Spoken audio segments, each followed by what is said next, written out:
Coming up tonight on News in Depth, armed bandits terrorize Corentyne businessman and family. Extradition request being prepared for Ashby Norine. And Harman slams Jack Deere for dictating government posture.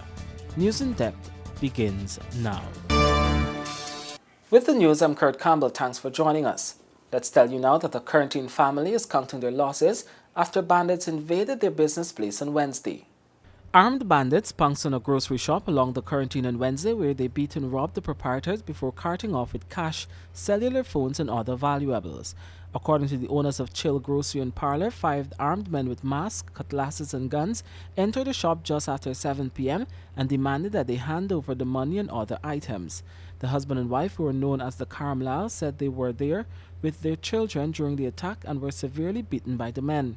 The husband was chopped about his body with a cutlass while the wife was beaten with a gun by the bandits. After ransacking the business place, the men made good their escape on bicycles along with the stolen items. The woman and her husband said after the men left, they called the police but was informed that no patrol vehicle was available.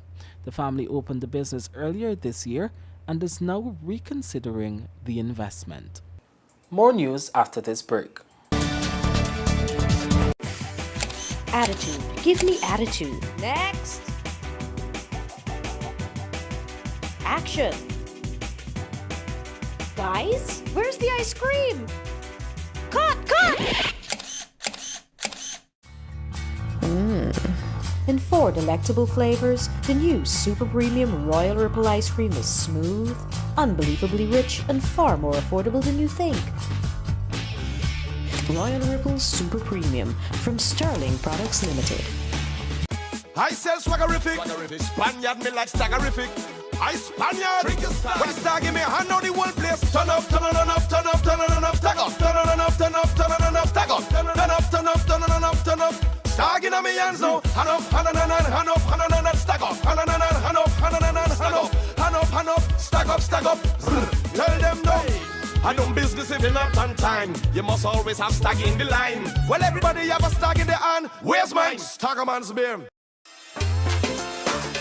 All aboard. Ship ahoy. Yes. We come again. All aboard. Carnival approach. All aboard. Time to rock the boat. Ship ahoy. Come and get in line. It's the 10th annual Guyana Cup 2016. Sunday, August 14th, Portland Wantagh Club, Guyana's biggest horse racing event. Extra energy, drink a number 1. Multiply your energy to the drink one. Extra energy drink, extra energy drink. Extra Energy has a better taste, less caffeine, less sugar, and is enriched with vitamins B6 and B12. Extra energy drink me wanting.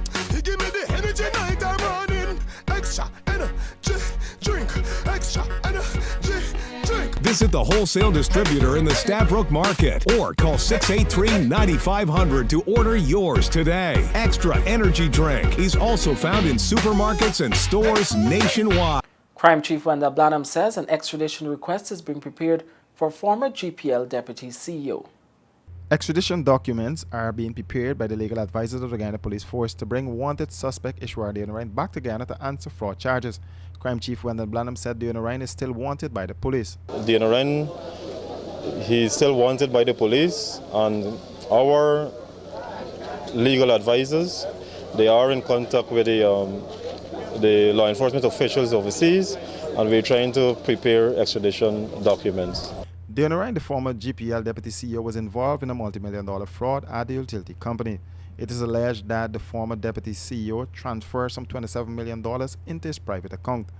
There are also reports that the Deputy CEO wanted his salary to be on par with the CEO, but he was not given the approval for the increase by the board.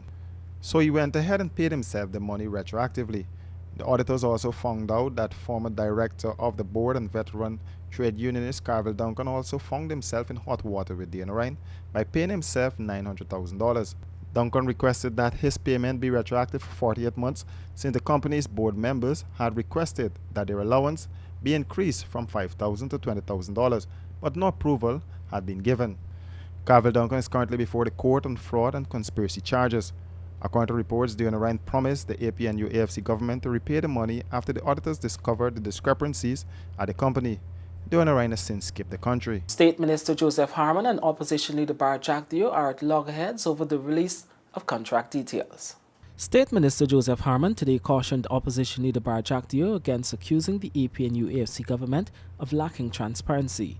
The minister had a stern message for the opposition leader in which he informed Jack Dio that he should not attempt to run the affairs of government from the opposition party's headquarters.